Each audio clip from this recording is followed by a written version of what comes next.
अस्सलाम वालेकुम की हाल है मित्रों प्यारो ਤੁਹਾਡਾ मैं ਤੁਹਾਡਾ ਆਪਣਾ ਆਬਜ਼ ਜਾਂ ਤੁਹਾਡੇ ਨਾਲ ਤੇ ਤੁਸੀਂ ਸਾਡੇ ਨਾਲ ਜੁੜੇ ਹੋ ਵੇਖ ਪੰਜਾਬ ਟੀਵੀ ਦੇ ਰਾਹੀਂ ਤੇ ਮਿੱਤਰੋ ਪਿਆਰਿਓ ਲਾਹੌਰ ਤੇ ਉਹਦੇ ਆਲ ਦੁਆਲ ਤੇ ਪੰਜਾਬ ਸਾਰਾ ਘੁਮਾ ਕੇ ਤੇ ਅਸੀਂ ਆਉਣ ਵਾਲੇ ਹਾਂ ਕਰਾਚੀ ਤੇ ਕਰਾਚੀ ਵਿੱਚ ਰੋਜ਼ੀ ਰੋਟੀ ਦੇ ਮਾਮਲਾਤ ਵੀ ਨੇ ਤੇ ਅਸੀਂ ਆ ਚਾਹ ਰਹੇ ਹਾਂ ਕਿ ਅਸੀਂ ਇਸ ਚੈਨਲ ਨੂੰ ਕੰਟੀਨਿਊ ਰੱਖੀਏ ਔਰ ਤੁਹਾਡੇ ਨਾਲ ਜੁੜਤ ਬਣੀ ਰਹੇ।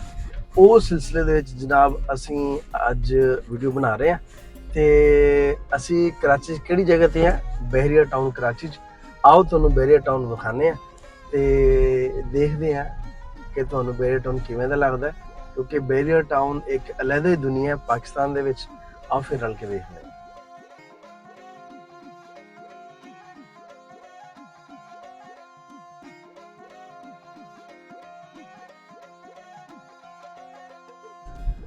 जी मित्रों प्यारे आ बहरिया टाउन कराची का मेन गेट है ते पिछले कोई साल डेढ़ साल पहले इतने एक बारी कोई हंगामा जो है तो अग लगी से सारा गेट सड़ गया सी ते दोबारा तो इसकी फिर रेनोवेशन हुई है ते जिवें तुसीं बहरिया च एंटर हुंदे हो ते तुहानूं इंज लगदा कि तुसीं किसी होर मुल्क च आ गए हो। बहरिया टाउन के रोड्स बहरिया टाउन की बिल्डिंग्स हाई राइज बिल्डिंग्स बनी हुई ने इत्थों दे ऑफिसिस इत्थों दी रहायशा अपार्टमेंट्स विलाज हर चीज़ जिहड़ी है वो बहुत वधिया है देखने के काबिल है और रहने के काबिल है।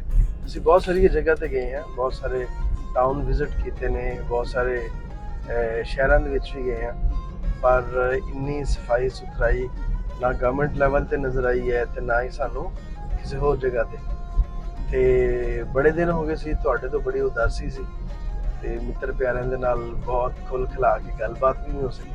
मैं क्या ऐसे बहाने नाल गलबात भी करने ते नाले तुहानूं बहरिया टाउन की सैर भी करवाने।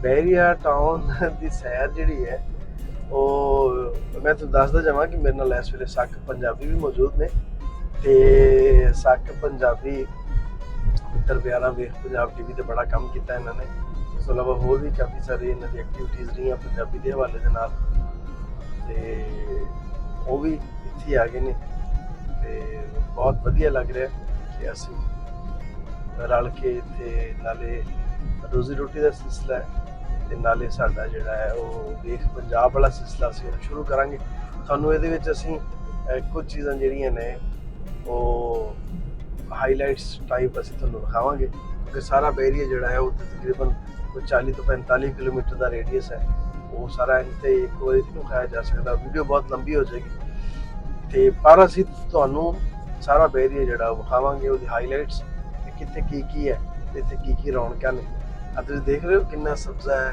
कितनी हरियाली है ते कितनी साफ सुथरा हर चीज़ बड़ा वधिया लगदा अखां नूं भी तुसीं कोई साफ सुथरी चीज़ देखने। और साकिब की हाल है ठीक हो? ठीक ठाक अलहमदुलिल्लाह ਤੁਸੀਂ ਸੁਣਾਓ ਕਿਦਾਂ ਸਿਹਤਾਂ ਦੇ ਪਿਤਾ ਰੱਬ ਦਾ ਸ਼ੁਕਰ ਹੈ ਤੇ ਬਹਿਰੀਆ ਟਾਊਨ ਆ ਕੇ ਕਿਵੇਂ ਲੱਗਿਆ ਤੁਹਾਨੂੰ? ਮੈਨੂੰ ਤਾਂ ਹਿਸਾਬ ਹੀ ਲੱਗਣਾ ਕਿ ਬਹਿਰੀਆ ਟਾਊਨ ਆ ਕਿ ਦੁਬਈ ਆ। ਮੈਂ ਕਹਿੰਦਾ ਤਸਵੀਰਾਂ ਖਿੱਚ ਕੇ ਨਾ ਤੇ ਪਿੰਡ ਭੇਜ ਦੇ ਸ਼ਰੀਕੇ ਜਾ ਕੇ ਲਾ ਦੇ ਇੱਕ ਵਾਰੀ ਮੁੰਡਾ ਦੁਬਈ ਆ ਗਿਆ ਹੈ ਉਹ ਜੀ ਮੈਂ ਜਰਾ ਬਸ ਵੇਖ ਪੰਜਾਬ ਟੀਵੀ ਦੇ ਪ੍ਰੋਗਰਾਮ ਵਗੈਰਾ ਕਰਨੇ ਸੀ ਰਿਕਾਰਡਿੰਗਸ ਕਰਨੀਆਂ ਸੀ ਤੇ ਮੈਂ ਦੁਬਈ ਪਹੁੰਚ ਆਇਆ ਨਾ। ਦੁਬਈ ਵਾਲਾ ਝੂਠ ਨਹੀਂ ਬੋਲ ਸਕਦੇ ਉਹਨਾਂ ਨੇ 2-3 ਮਹੀਨਿਆਂ ਨੂੰ ਕਹਿਣਾ ਮੈਨੂੰ ਸਾਨੂੰ ਅਰਬੀ ਚ ਗੱਲ ਕਰਕੇ ਸੁਣਾ ਮੇਰੇ ਕਿੰਨੇ ਕਜ਼ਨ ਜਿਹੜੇ ਸਊਦੀ 'ਚ ਰਹਿ ਕੇ ਆਏ ਆ ਤੇ ਇੱਥੇ ਮਿੱਤਰ ਪਿਆਰੇ ਕਿਉਂਕਿ ਅਸੀਂ ਇੱਥੇ ਜ਼ਿਆਦਾ ਉਰਦੂ ਸਪੀਕਿੰਗ ਨੇ ਤੇ ਕਰਾਚੀ ਵਾਲੇ ਕਿਉਂਕਿ ਸਾਡਾ ਆਨਲਾਈਨ ਕੰਮ ਹੈ YouTube ਚੈਨਲ ਅਸੀਂ ਆਪਣਾ ਬਣਾਇਆ ਹੈ ਪ੍ਰੋਪਰਟੀ ਦੇ ਹਵਾਲੇ ਦੇ ਨਾਲ ਵੀ ਮੈਂ ਵੀ ਦੱਸਦਾ ਜਾਵਾਂ ਮਿੱਤਰ ਪਿਆਰੇ ਨੂੰ ਕਿ ਅਸੀਂ ਧਰਤੀ ਪ੍ਰੋਪਰਟੀ ਦੇ ਨਾਮ ਤੋਂ ਆਪਣੀ ਸਟੇਟ ਦਾ ਨਾਮ ਰੱਖਿਆ ਔਰ ਆਗਾਜ਼ ਕੀਤਾ ਤੇ ਰੱਬ ਦੀ ਬੜੀ ਮਿਹਰ ਹੈ कि सोने साई ने इस काबिल किया कि अपनी स्टेट बनाई है इत्थे और वो स्टेट का भी तुहानूं असीं विजिट करवावांगे अपने ऑफिस का भी ते हर चीज़ जिहड़ी है वो कोशिश की है कि अपनी मिट्टी के नाल जुड़े रहिए उस सकाफत नूं उस अपने ऑफिस दे विच भी उस रंग नूं लैके आउण दी कोशिश की है। ते साकिब किवें तुहानूं नज़र आ रहा है कि कराची भी तुसीं गए हो ते तुसीं फिर बहरिया टाउन भी आए हो कराची सिटीज़ तुहानूं ज़्यादा अच्छा लग्या है वधिया लग्या या तुहानूं बहरिया टाउन ज़्यादा वधिया लग्या? नहीं हर चीज़ की एक अपनी पहचान होंदी है पर जिहड़ी बहरिया टाउन की मैनेजमेंट है ना ਉਹਨੇ ਮੇਨਟੇਨ ਐਸਾ ਰੱਖਿਆ ਹੈ ਬੈਰੀਅਰ ਟਾਊਨ ਨੂੰ। ਫਿਰ ਦੂਸਰੇ ਨੰਬਰ ਤੇ ਮੇਨ ਜਨਾਬ ਤੇ ਤੁਸੀਂ ਜਦੋਂ ਐਂਟਰ ਹੁੰਦੇ ਹੋ ਤੇ ਉਦੋਂ ਹਾਈ ਰਾਈਜ਼ ਬਿਲਡਿੰਗ ਜਦੋਂ ਤੁਸੀਂ ਵੇਖਦੇ ਹੋ ਉਹ ਇੱਕ ਨਜ਼ਾਰਾ, ਫਿਰ ਵਾਈਡ ਰੋਡ ਤੇ ਆਸੇ-ਪਾਸੇ ਸਫਾਈ ਸੁਥਰਾਈ, ਹਰਿਆਲੀ ਤੇ ਬਹੁਤ ਸਾਰੀ ਚੀਜ਼ਾਂ ਜਿਹੜੀਆਂ ਨੇ ਨਾ ਉਹ ਮਤਲਬ ਇੰਟਰ ਹੁੰਦੇ ਤੁਹਾਨੂੰ ਨਜ਼ਰ ਆ ਜਾਂਦੀਆਂ ਨੇ। ਕਿਉਂਕਿ ਕਰਾਚੀ ਦੇ ਵਿੱਚ ਹਾਈ ਰਾਈਜ਼ ਬਿਲਡਿੰਗ ਤੇ ਸਾਨੂੰ ਵੇਖਣ ਨੂੰ ਮਿਲ ਜਾਂਦੀਆਂ ਨੇ, ਕਿਉਂਕਿ ਅਪਾਰਟਮੈਂਟ ਸਿਸਟਮ ਜਿਹੜਾ ਵਾ ਉਹ ਕਰਾਚੀ ਦੇ ਵਿੱਚ ਬਹੁਤ ਪੁਰਾਣਾ ਹੈ। ਲੇਕਿਨ ਸਫਾਈ ਸੁਥਰਾਈ ਦੇ ਹਵਾਲੇ ਦੇ ਨਾਲ ਓਵਰਆਲ ਹੀ ਕਰਾਚੀ ਜਿਹੜਾ ਹੈ ਨਾ ਉਹਦਾ ਬਹੁਤ ਬੁਰਾ ਹਾਲ ਹੈ। ਬਿਲਕੁਲ ਸਹੀ ਕਹਿੰਦੇ ਹੋ, ਕਿਉਂਕਿ ਆ ਸਾਰਾ ਕੁਝ ਕਰਨਾ ਹੁੰਦਾ ਹੈ ਸਾਡੇ ਇੰਤਜ਼ਾਮੀ ਅਦਾਰਿਆਂ ਨੇ, ਲੇਕਿਨ ਇੰਤਜ਼ਾਮੀ ਅਦਾਰੇ ਜਿਹੜੇ ਨੇ ਉਹ ਜਿੱਥੇ ਤਵੱਜੋ ਨਹੀਂ ਕਰਨਗੇ, ਜਿੱਥੇ ਪੇਨ ਨਹੀਂ ਲੈਣਗੇ, ਉੱਥੇ ਫਿਰ ਮਾਮਲਾ ਜਿਹੜੇ ਨੇ ਉਹ ਇੰਝ ਦਰਮ ਬਰਮ ਹੋ ਜਾਂਦੇ ਨੇ। ਤੇ ਸ਼ੁਕਰ ਹੈ ਕਿ ਬੈਰੀਅਰ ਟਾਊਨ ਕਰਾਚੀ ਵੀ ਇੱਥੇ ਕਰਾਚੀ ਦੇ ਹਿੱਸੇ ਹੀ ਹੈ ਤੇ ਇੱਥੇ ਮੌਜੂਦ ਹੈ, ਤੇ ਇੱਥੇ ਕੋਈ ਰਹਿਣ ਨੂੰ ਬਹੁਤ ਵਧੀਆ ਜਗ੍ਹਾ ਵੀ ਹੈ। ਹੋਰ ਕੁਝ ਇਲਾਕੇ ਹੈ ਨੇ ਕੁਝ ਕਰਾਚੀ ਸਿਟੀ ਦੇ ਵਿੱਚ ਵੀ ਜਿੱਥੇ ਸਫਾਈ ਸੁਥਰਾਈ ਵੀ ਹੈ, ਜਿੱਥੇ ਸਾਰੇ ਮਾਮਲਾ ਬਹੁਤ ਵਧੀਆ ਨੇ, ਪਰ ਬੈਰੀਅਰ ਟਾਊਨ ਜਿਹਾ ਵਧੀਆ ਕੋਈ ਵੀ ਏਰੀਆ ਨਹੀਂ ਹੈ। ਜਿਵੇਂ ਇੱਥੇ ਹਰ ਚੀਜ਼ ਸਾਫ ਸੁਥਰੀ ਹੈ, ਹਰ ਚੀਜ਼ ਬਹੁਤ ਸੋਹਣੀ ਹੈ, ਇੰਜ ਉੱਥੇ ਮਾਮਲਾ ਨਹੀਂ ਹੈ। ਮਾਜ਼ਰਤ ਨਾਲ ਮੈਂ ਗੱਲ ਕਹਿ ਰਿਹਾ, ਕਿਸੇ ਨੂੰ ਬੁਰਾ ਵੀ ਅਗਰ ਲੱਗ ਰਿਹਾ ਹੋਵੇ ਤੇ ਲੱਗਦਾ ਰਵੇ। ਹੁਣ ਅਸੀਂ ਵੀ ਕੀ ਕਰੀਏ, ਹੁਣ ਸੱਚ ਨਾ ਬੋਲੀ। ਹਾਂ, ਕਿਉਂ ਜੀ? ਨਾਲੇ ਵੀਕਐਂਡ ਤੇ ਬੱਚੇ ਬੜੇ ਆਉਂਦੇ ਨੇ ਬੈਰੀ ਟਾਊਨ ਵਿਜ਼ਿਟ ਕਰਨ ਵਾਸਤੇ। ਆ ਸਾਰੇ ਕਰਾਚੀ ਦੇ ਸਾਕਬ ਲੋਕ ਆਉਂਦੇ ਨੇ, ਉਹ ਕਹਿੰਦੇ ਨੇ ਕਿ ਯਾਰ ਸਾਫ ਸੁਥਰੀ ਹਵਾ ਸਾਡਾ ਵੀ ਹੱਕ ਹੈ, ਤੇ ਚਲੋ ਬੈਰੀਅਰ ਦੇ ਵਿੱਚ ਆ ਕੇ ਕੋਈ ਅਸੀਂ ਸਾਫ ਸੁਥਰੀ ਹਵਾ ਖਾ ਲੈਂਦੇ ਹਾਂ, ਇੱਥੇ ਆਣ ਕੇ ਚਾਟਾ ਫੈਮਿਲੀ ਦੇ ਨਾਲ ਪੁਰਸਕੂਨ ਰਹਿ ਲੈਂਦੇ ਹਾਂ।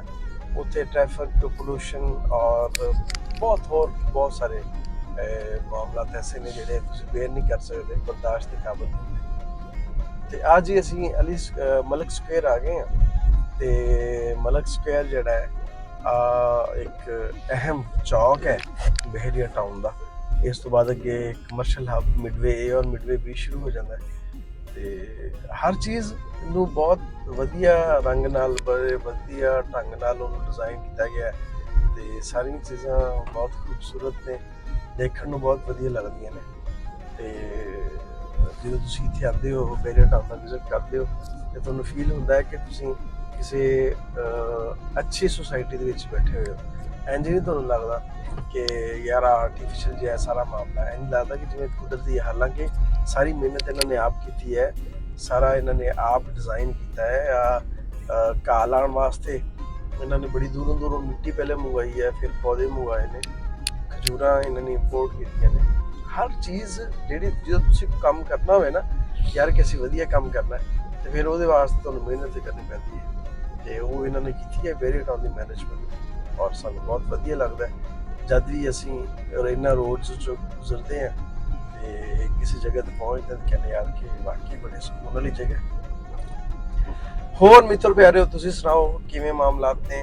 ਅਸੀਂ ਕਿਉਂਕਿ ਕਰਾਚੀ 'ਚ ਅਸੀਂ ਪੰਜਾਬ ਦੀਆਂ ਵੀਡੀਓ ਵੀ ਬਣਾਵਾਂਗੇ ਇਨਸ਼ਾਅੱਲਾ ਉੱਥੇ ਜਾ ਕੇ, ਪਰ ਕਰਾਚੀ 'ਚ ਰਹਿੰਦੇ ਹੋਏ ਵੀ ਅਸੀਂ ਆਪਣੀ ਬੋਲੀ ਦੇ ਨਾਲ ਤੇ ਜਿਹੜੇ ਪੰਜਾਬ ਦੇ ਨਾਲ ਜੁੜੇ ਹੋਏ ਲੋਕ ਨੇ ਉਹਨਾਂ ਦੇ ਨਾਲ ਰਲ ਕੇ ਅਸੀਂ ਵੀਡੀਓਜ਼ ਵੀ ਬਣਾਵਾਂਗੇ। ਤੇ ਤੁਸੀਂ ਕੀ ਚਾਹੁੰਦੇ ਹੋ ਇਸ ਬਾਰੇ ਕਿ ਸਾਨੂੰ ਇੱਥੇ ਰਹਿੰਦੇ ਹੋਇਆ, ਕਰਾਚੀ 'ਚ ਰਹਿੰਦੇ ਹੋਇਆ ਕਿਸ ਕਿਸਮ ਦੀਆਂ ਵੀਡੀਓਜ਼ ਬਣਾਉਣੀ ਚਾਹੀਦੀਆਂ ਨੇ? ਸਾਨੂੰ ਤੁਹਾਡੀ ਸੁਜੈਸ਼ਨ ਦੀ ਲੋੜ ਹੈ। ਤੁਸੀਂ ਸਾਨੂੰ ਜ਼ਰੂਰ ਦੱਸੋ ਕਿ ਅਸੀਂ ਇੱਥੇ ਕਿਵੇਂ ਦੀ ਵੀਡੀਓਜ਼ ਬਣਾਈ ਆ। ਮਿੱਤਰ ਪਿਆਰਿਓ, ਬੈਰੀਅਰ ਟਾਊਨ ਦਾ ਹੈੱਡ ਆਫਿਸ ਹੈ। ਬੈਰੀਅਰ ਟਾਊਨ ਦੇ ਹੈੱਡ ਆਫਿਸ ਦੇ ਬਿਲਕੁਲ ਸਾਹਮਣੇ ਜਿਹੜਾ ਹੈ ਉਹ ਸਾਡਾ ਆਫਿਸ ਹੈ, ਤੇ ਉਹ ਆਫਿਸ ਵੀ ਤੁਹਾਨੂੰ ਵਿਖਾਵਾਂਗੇ। ਬਾਕੀ ਬੈਰੀਅਰ ਟਾਊਨ ਇੱਕ ਵੀਡੀਓ 'ਚ ਨਹੀਂ ਵਿਖਾਇਆ ਜਾ ਸਕਦਾ, ਬੜਾ ਲੈਂਥੀ ਵੀਡੀਓ ਹੋ ਜਾਣਾ। ਅਸੀਂ ਕੋਸ਼ਿਸ਼ ਕਰਾਂਗੇ ਕਿ ਇਹਦੀਆਂ ਜਿਹੜੀਆਂ ਵਧੀਆ ਚੀਜ਼ਾਂ ਨੇ ਉਹ ਤੁਹਾਡੇ ਨਾਲ ਸਾਂਝੀਆਂ ਕਰੀਏ, ਤੇ ਉਹ ਮੁਖਤਲਿਫ ਵੀਡੀਓਜ਼ ਦੇ ਵਿੱਚ ਅਸੀਂ ਉਹਨਾਂ ਨੂੰ ਰਿਕਾਰਡ ਕਰਾਂਗੇ। ਔਰ ਉਹਦੇ ਉੱਤੇ ਇਹਦੇ 'ਚ ਕਿਉਂਕਿ ਆਈਫਲ ਟਾਵਰ ਹੈ, ਡੈਂਸਿੰਗ ਫਾਊਂਟੇਨ ਹੈ, ਰਫੀ ਕ੍ਰਿਕਟ ਸਟੇਡੀਅਮ ਹੈ, ਇਹਦੇ 'ਚ ਹਯਾਤ ਰਜੈਂਸੀ 5 ਸਟਾਰ ਹੋਟਲ ਹੈ। ਇਸ ਤੋਂ ਇਲਾਵਾ ਹੋਰ ਕਾਫੀ ਸਾਰੀਆਂ ਚੀਜ਼ਾਂ ਨੇ ਜਿਹੜੀਆਂ ਵੇਖਣ ਵਾਲੀਆਂ ਨੇ। ਡੈਂਜ਼ੂ ਹੈ, ਡੇ ਐਂਡ ਨਾਈਟ ਜ਼ੂ ਹੈ, ਉਹ 24 ਘੰਟੇ ਖੁੱਲ੍ਹਾ ਰਹਿੰਦਾ ਹੈ, ਬਹੁਤ ਬੜਾ ਜ਼ੂ ਹੈ। ਉਸ ਤੋਂ ਇਲਾਵਾ ਐਡਵੈਂਚਰ ਲੈਂਡ ਹੈ, ਪਾਰਕ ਹੈ, ਬਹੁਤ ਬੜਾ ਐਡਵੈਂਚਰ ਲੈਂਡ ਹੈ।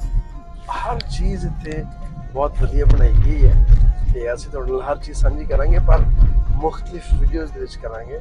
ਇੱਕ ਵੀਡੀਓ ਵਿੱਚ ਸਾਰਾ ਕੁਝ ਸਮਾਉਣਾ ਮੁਸ਼ਕਿਲ ਹੋ ਜਾਣਾ। ਤੇ ਅੱਜ ਦੀ ਵੀਡੀਓ ਨੂੰ ਇੱਥੇ ਮੁਕਾਉਂਦੇ ਆ ਕਿਉਂਕਿ ਮੇਰਾ ਆਫਿਸ ਆ ਗਿਆ। ਆਫਿਸ ਦੀ ਅਸੀਂ ਇੱਕ ਅਲੱਗ ਤੋਂ ਵੀਡੀਓ ਬਣਾਵਾਂਗੇ ਤੇ ਉਹਦੇ ਵਿੱਚ ਹਰ ਚੀਜ਼ ਤੁਹਾਨੂੰ ਦੱਸਾਂਗੇ ਕਿ ਆ ਜਿਹੜਾ ਥੀਮ ਹੈ ਇਸ ਨਾਮ ਦਾ, ਕਿਉਂਕਿ ਅਸੀਂ ਪਿਛਲੇ ਦਿਨ ਵੀਡੀਓ ਬਣਾਈ ਤੇ ਬਹੁਤ ਸਾਰੇ ਮਿੱਤਰ ਪਿਆਰ ਨੇ ਕਿਹਾ ਕਿ ਇਹਦਾ ਥੀਮ ਦੱਸੋ, ਆਪਣੇ ਆਫਿਸ ਦਾ ਵਿਜ਼ਿਟ ਕਰਵਾਓ। ਤੇ ਅਸੀਂ ਆਫਿਸ ਦਾ ਵਿਜ਼ਿਟ ਵੀ ਕਰਵਾਉਂਦੇ ਆ ਤੁਹਾਨੂੰ, ਤੇ ਨਾਲ ਨਾਲ ਅਸੀਂ ਤੁਹਾਡਾ ਕੈਪਸ਼ਨ ਵੀ ਲਾਂਗੇ। ਠੀਕ ਹੈ ਜੀ ਮਿੱਤਰ ਪਿਆਰਿਓ, ਇਹਦੇ ਨਾਲ ਹੀ ਸਾਨੂੰ ਦਿਓ ਇਜਾਜ਼ਤ। ਆਪਣਾ ਤੇ ਆਪਣੇ ਆਲ ਦੁਆਲ ਦਾ ਰੱਖਿਆ ਜੀ ਢੇਰ ਸਾਰਾ ਖਿਆਲ। ਮੇਰਾ ਪਿਆਰ, ਮੇਰੀਆਂ ਮੁਹੱਬਤਾਂ ਤੁਹਾਡੇ ਸਾਰਿਆਂ ਦੇ ਨਾਲ। ਜਿਉਂਦੇ ਵਸੋ ਤੇ ਖਿੜਖਿੜ ਹੱਸੋ। ਰੱਬ ਰੱਖਾ।